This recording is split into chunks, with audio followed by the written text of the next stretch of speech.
সুপ্রভাত বন্ধুরা। দেখো সূর্য মামা উঠে পড়েছে, তার রৌদ্র রূপ নিয়ে হাজির।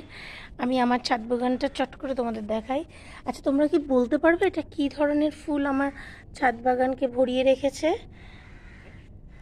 এই ফুলটির নাম আমার জানতে চাই। আর দেখো এই ফুলটা হয়েছে, এই ফুলটার নাম কি তোমরা জানাতে পারবে কমেন্ট করে? এই ফুলটা কি সুন্দর হয়েছে। আরও সাদা অপরাজিতা।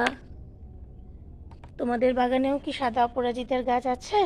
তাহলে তোমরা আমাকে কমেন্ট করে জানাও। বলছিলাম না, এই ফুলটা যদি তোমরা জানাও কমেন্ট করে এর নামটা কি, খুব ভালো হয়। আমার ছাদ বাগানে দেখো রুয়েলিয়া, তারপরে এই ফুলটা হয়েছে জবা ফুল গাছ। তোমরা চিনতে পারছো নিশ্চয়ই। এই দেখো তার কুড়ি হয়েছে।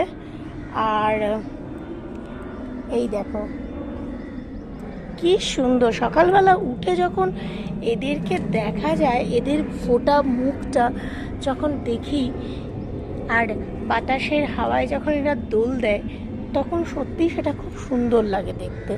তোমাদের কেমন লাগে বলো? শিশুর হাসি আর ফুল ফোটা ভীষণ প্রিয় আমার। এই দেখো দুধে আলতা রঙের এই জবা গাছটা আছে আমার। আরও দুটো জবা গাছ আছে, আজকে এই ফুলগুলো ফুটেছে। এই দেখো রুয়েলিয়া, তোমাদের বলছিলাম। আমার ছাদ বাগানে দেখো কৃষ্ণ তুলসী আছে। কৃষ্ণ তুলসী তুলসী নিয়ে আমি পরে একটা ভিডিও করব, কিন্তু আজ এই ছাদ বাগানটাকে তোমাদের ঘুরে ঘুরে দেখাই। কেমন লাগছে বলো তোমাদের এই ছাদ বাগানটা? তোমরা কিন্তু বারবার বলছি বন্ধুরা, তোমরা এই ফুলটার নাম জানিও। এর পাতা তোমাদের দেখাচ্ছি। এর পাতাগুলো এরকম হয়, লম্বা লম্বা সরু সরু। আর এটা হচ্ছে রুয়েলিয়া, এই বেগুনি রঙের। এরা বেগুনি হয়, তারপরেতে হালকা পিঙ্ক কালারের হয়, কিন্তু আমার কাছে আছে বেগুনি রঙটাই।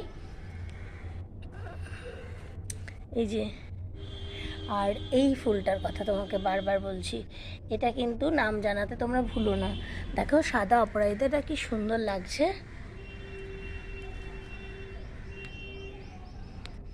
ভালো লাগছে না? সকালবেলা এইগুলো দেখো, এইখানেও একটা ফুটেছে সাদা অপরাজিতা, দেখতে পাচ্ছ বন্ধুরা? সাদা অপরাজিতা।